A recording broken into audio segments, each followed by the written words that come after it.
ہاں پتہ چلی کہ یہ بھی تھوڑا حیا کے خلاف مسئلہ ہے، لیکن آج کی نئی نوجوان نسل جو ہے اس میں بہت زیادہ مبتلا ہو رہی ہے، جس کو اورل سیکس کہا جاتا ہے. اور میں نے جیسے عرض کیا کہ شرعی مسائل میں چاہیے اور اس کو بیان کرنا یہ ہماری ذمہ داری ہے. تو یہ چیز بھی انگریزی فلموں سے اور فحش فلموں سے ہماری نئی نسل میں بہت تیزی سے سرایت کر رہی ہے، اور لوگ اس بارے میں علماء سے بہت زیادہ مسائل پوچھتے ہیں، خواتین بھی پوچھتی ہیں جو اس میں مبتلا ہیں. تو اس کا بھی مسئلہ یاد رکھیں کہ اللہ تعالیٰ نے حالت حیض میں زوجہ سے ہم بستری کو حرام قرار دیا کیونکہ اس میں گندگی ہے. باپ دیکھیں کہ وہ گندگی اس درجے کی نہیں ہے جتنی اورل سیکس میں گندگی ہوتی ہے.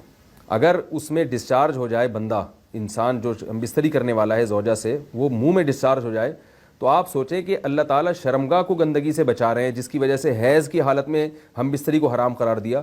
تو منہ جس سے انسان کھانا کھاتا ہے، جس سے کلمہ پڑھتا ہے، اور جو انسان کے جسم میں سب سے اشرف عضو ہے، سب سے زیادہ معزز اور مکرم عضو ہے، اس میں ایسی گندگی کو ڈالنا کہاں سے جائز ہو سکتا ہے، کہاں سے حلال ہو سکتا ہے؟ تو آج بعض متجدد قسم کے لوگ جو ہے نا اس کو حلال قرار دے رہے ہیں، تو یہ بالکل غلط ہے. تو یہ بات خوب ذہن میں رکھیں کہ اورل سیکس کے ذریعے اپنی خواہش کو پورا کرنا اس طور پر کہ ڈسچارج ہو جائے انسان عورت کے منہ میں، بیوی کے منہ میں، یہ بالکل حرام ہے، بالکل ناجائز ہے. کیونکہ منی ایک غلیظ اور ناپاک اور گندگی ہے اور ناپاک اور نجس چیز ہے.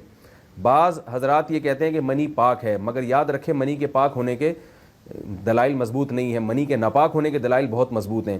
سب سے پہلی دلیل قرآن مجید میں آتا ہے الم نخلقکم من ماء مہین، ہم نے تمہیں غلیظ اور پلید پانی سے پیدا کیا ہے، ذلیل پانی سے پیدا کیا ہے.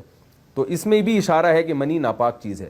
دوسری بات یہ کہ حدیث میں آتا ہے کہ کنت افرق المنی من ثوب رسول اللہ صلی اللہ علیہ وسلم ثم یصلی فیہ. حضرت عائشہ رضی اللہ تعالیٰ عنہ فرماتی ہیں کہ رسول اللہ صلی اللہ علیہ وسلم کے کپڑوں پر اگر منی لگی ہوتی تھی، صحیح بخاری کی حدیث ہے، میں اس کو کھرچ کے صاف کرتی تھی، پھر آپ صلی اللہ علیہ وسلم اس میں نماز پڑھا کرتے تھے. اب بعض حضرات نے یہاں سے استدلال کیا ہے کہ منی اگر ناپاک ہوتی تو حضرت عائشہ اس کو دھوتی، کھرچ کے صاف کرنا اس کی علامت ہے کہ منی پاک ہے. لیکن یہ بات غلط ہے. اگر منی پاک ہوتی تو حضرت عائشہ کو کھرچنے کی ضرورت نہیں تھی. بات یہ ہے کہ وہ نجاست جس کا ایک باقاعدی جسم ہوتا ہے اور وہ کھرچ کے جسم سے یا کپڑوں سے الگ ہو سکتی ہے، تو اس نجاست کو پاک کرنے کا طریقہ یہ ہے کہ اس کو کھرچ دیا جائے. ناپاک تھی تبھی تو حضرت عائشہ رضی اللہ تعالی عنہ اس کو باقاعدہ کھرچ رہی ہیں اور دور کر رہی ہیں. اور گیلی منی کو یہ ثابت ہے کہ حضرت عائشہ رضی اللہ تعالی عنہ آپ صلی اللہ علیہ وسلم کے کپڑوں سے دھویا کرتی تھیں اور آپ صلی اللہ علیہ وسلم اس میں نماز پڑھا کرتے تھے. حضرت عمر رضی اللہ تعالی عنہ کے دور میں کسی شخص کو احتلام ہوا تو اس نے اپنے پورے جو ہے نا وہ کپڑے دھوئے، تو حضرت عمر نے اس کو منع کیا، فرمایا کہ اتنا کافی تھا کہ اس جگہ کو تم دھو لیتے. تو اس میں بھی حضرت عمر اس کو باقاعدہ دھونے کا حکم دے رہے ہیں. کسی بھی صحابی نے اعتراض نہیں کیا کہ یا امیر المومنین آپ ان کو دھونے کا حکم کیوں دے رہے ہیں، منی تو پاک ہے. تو منی کے جو ناپاک ہونے کے دلائل ہیں وہ بہت مضبوط ہیں. باقی اس کو جو کھرچنے کا حکم ہے وہ اس لیے کہ منی کے پاک جو اگر خشک ہو جائے تو وہ کھرچ کے بھی پاک ہو جاتی ہے، اس کو پھر دھونا ضروری نہیں ہوتا. اس کی مثال ایسے جیسے حدیث میں آتا ہے، صحابہ کرام فرماتے ہیں کہ ہمارے تلواروں میں دشمن کا خون لگا ہوتا تھا تو ہم اس کو زمین پہ اچھی طرح رگڑ کے اسی کو لٹکا کے نماز پڑھتے تھے. تو دیکھیں خون بھی ایسی چیز ہے کہ جو سوکھنے کے بعد اس کی ایک پاپڑی سی جم جاتی ہے. تو حالانکہ خون کو بھی ناپاک مانا جاتا ہے، جمہور علماء کے یہاں خون ناپاک چیز ہے، لیکن صحابی کیا کر رہے ہیں، اس کو رگڑ کے زمین پہ اور جو اس کو اچھی طرح رگڑ کے جب اس کا اثر زائل ہو گیا تو اسی کو لٹکا کے نماز پڑھ رہے ہیں. تو جیسے خون ناپاک ہونے کے باوجود رگڑنے سے پاک ہو جاتا ہے اگر کسی ایسی چیز پہ لگا ہو جو لوہے یا ایسی سخت چیز پہ، تو ایسے ہی منی اگر کپڑوں پہ لگی ہو، خشک ہو جائے تو اس کو اچھی طرح جب کھرچ دیا جائے تو وہ پاک ہو جاتی ہے. لیکن اس سے یہ ثابت نہیں ہوتا کہ منی پہلے سے ہی پاک ہے. ایک اور دلیل منی کے ناپاک ہونے کی یہ ہے کہ جو مدی ہے، ٹرانسپیرنٹ پانی جو مرد کے جسم سے نکلتا ہے، وہ اگر جسم سے نکل جائے تو وضو فرض ہو جاتا ہے، اور منی نکل جائے تو غسل فرض ہوتا ہے. اب یہ کیسی بات ہے کہ مدی کے نکلنے سے جس سے وضو فرض ہو رہا ہے وہ تو ناپاک ہے، اور منی نکلنے سے جب غسل فرض ہو رہا ہے بڑی والی طہارت، تو اس کو ہم پاک قرار دیں. تو اس لیے امام ابو حنیفہ رحمہ اللہ تعالیٰ کا مذہب منی کے بارے میں کہ یہ نجاست غلیظہ ہے، اور امام مالک کا بھی یہی مذہب ہے. یہ مذہب بہت دلائل کے لحاظ سے قوی ہے.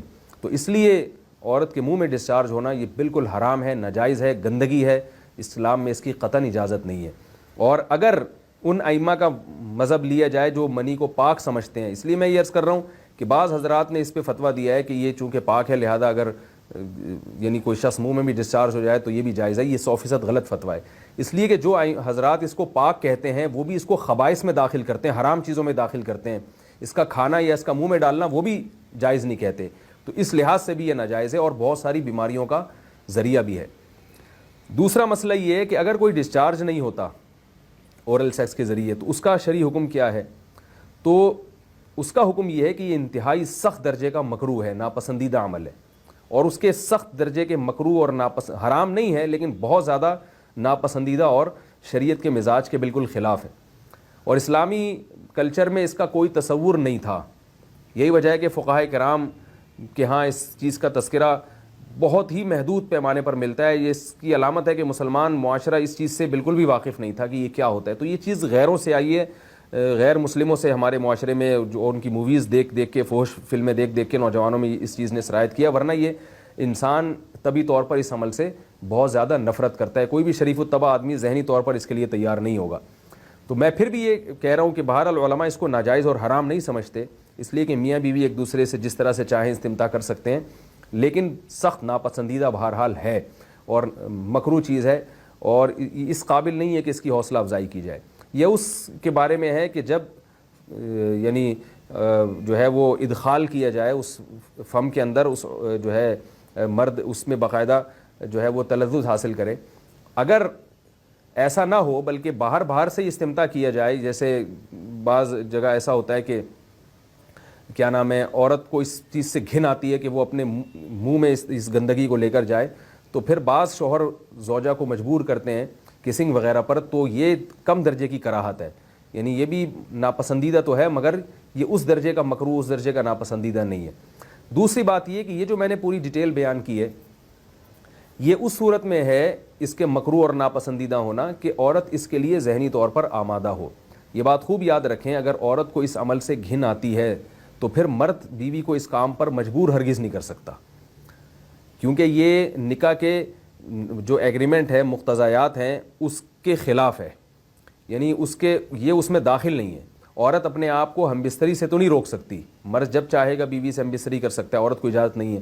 لیکن خاص اس عمل سے عورت مرد کو روک سکتی ہے اگر وہ ذہنی طور پر اس کے لیے آمادہ نہیں ہے. یہ تو میں نے اورل سیکس سے متعلق کچھ فقہی احکام بیان کیے ہیں.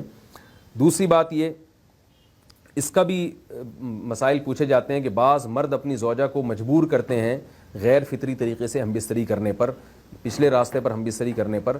تو یہ بات یاد رکھیں کہ ایسی صورت میں عورت پر اصل حکم یہی ہے کہ وہ ایسے مرد سے طلاق لے لے اور اس کو اپنے قریب نہ آنے دے, کیونکہ اس میں نقصان یہ ہوتا ہے کہ اگر عورت اس کام کی مرد کو اجازت دے دے تو کچھ وقت کے بعد اس کی اپنی نیچر تبدیل ہو جاتی ہے, اپنی فطرت بدل جاتی ہے اور اسے اسی اس غیر فطری کام میں لذت آنا شروع ہو جاتی ہے. تو اپنے آپ کو گندگی سے بچانا یہ بہت ضروری ہے. اور اگر وہ یہ سمجھتی ہے کہ طلاق کے بعد اس کے دوبارہ نکاح نہیں ہوگا, اس کی زندگی تباہ نہیں ہوگی, تو پھر سخت مجبوری میں اگر مرد اس کو دھمکیاں دیتا ہے مارنے کی یا طلاق کی, تو ایسی مجبوری میں پھر اللہ کی رحمت سے امید ہے کہ گناہ صرف مرد کے کندھوں پر ہوگا. ایک اور علمی نقطے کی بات ہمیں یہ پتہ چلتی ہے اس آیت میں کہ نساؤکم حرث لکم, اللہ تعالیٰ نے نکاح کا بنیادی مقصد حرث بتایا ہے, یعنی نسل بڑھانا. تو یہ جو فیملی پلاننگ والے آج جس دعوت کو لے کے چل رہے ہیں کہ بچے 2 ہی اچھے, یہ جو پوری دنیا میں ایک تحریک چل رہی ہے, یہ قرآن و سنت کے 100% خلاف ہے. قرآن کے واضح نصوص اور احادیث تو اس بارے میں بہت ہی تفصیل سے ہیں. میری جو کتاب ہے ایک سے زائد شادیوں کی ضرورت کیوں, اس میں تقریباً 50 صفحے میں نے صرف اسی پر لکھے ہیں کہ اسلام نسل بڑھانے پر بہت زیادہ حریص ہے. اسلام چاہتا ہے کہ مسلمانوں کی نسل بڑھے, اور اس پر جو لوگوں کے اعتراض ہوتے ہیں کہ رزق کی تنگی ہوگی, تربیت نہیں ہو سکے گی, اس تحریر میں ان تمام باتوں کے جوابات ہیں. تو وہ تحریر پڑھی جا سکتی ہے, چونکہ یہاں اس تفسیر میں اتنا زیادہ وقت نہیں ہے کہ میں اس 50 صفحوں کی تحریر کا خلاصہ آپ کے سامنے بیان کروں. اس خلاصے میں بھی اچھا خاصا وقت لگ جائے گا. تو یہ جو باتیں کی جاتی ہیں کہ رزق کم پڑ جائے گا اور جو ہے وہ لوگ بھوکے مرنا شروع ہو جائیں گے اگر نسل بڑھے گی, یا بعض دفعہ یہ کہا جاتا ہے بچوں کی صحیح طرح سے تربیت نہیں ہو سکے گی, یہ سب غلط باتیں ہیں. یہ اس کو کہتے ہیں نقطہ بعد الوقوع, کہ ایک کام الٹا پہلے ہم نے کر لیا ہے, اب اس غلط کام کو صحیح کرنے کے لیے ہم بہانے تلاش کر رہے ہیں. تو یہ نسل مسلمانوں میں جو کم ہوئی ہے اس لیے نہیں ہوئی ہے کہ بچوں کی تربیت نہیں ہو رہی تھی، بلکہ یہ میڈیا کے ذریعے جو پروپیگنڈا ہوا ہے اس پروپیگنڈے سے متاثر ہو کر 2 بچوں والی پالیسی پر لوگ آ رہے ہیں۔ اب جب آ رہے ہیں تو اس کے پھر جو ہے نا وہ اس کو صحیح کرنے کے، اپنے غلط کام کو صحیح کرنے کے لیے بہانے تلاش کیے جا رہے ہیں کہ بھئی تربیت نہیں ہو سکتی یا اس آمدن میں ہم گزارا نہیں کر سکتے۔ تو یہ سارے دلائل کا جواب آپ کو میری انشاءاللہ اس تحریر میں ملے گا۔ بہرحال ہم چونکہ مسلمان ہیں، قرآن کو مانتے ہیں، سارے دلائل ایک طرف اور قرآن و سنت ایک طرف، جب اللہ تعالیٰ نے ہمیں بتا دیا کہ نساؤکم حرث لکم، عورت کا بنیادی مقصد دیگر جیسے بہت سارے مقاصد ہیں، ان میں ایک بہت بڑا مقصد کیا ہے کہ وہ نسل بڑھانے کا ذریعہ بنتی ہے، تو اس سے ہم بستری بھی اسی نیت سے ہونی چاہیے کہ تمہارے ہاں اولاد پیدا ہو، نہ یہ کہ اس نیت سے ہو کہ اولاد کو تم روکو۔ باقی اولاد روکنے کے فقہی حکام کیا ہیں، کن صورتوں میں وقتی ضرورت کے پیش نظر اولاد آپ روک سکتے ہیں، وہ ضرورت پڑنے پر آپ علماء سے پوچھ سکتے ہیں، وہ کتابوں میں لکھے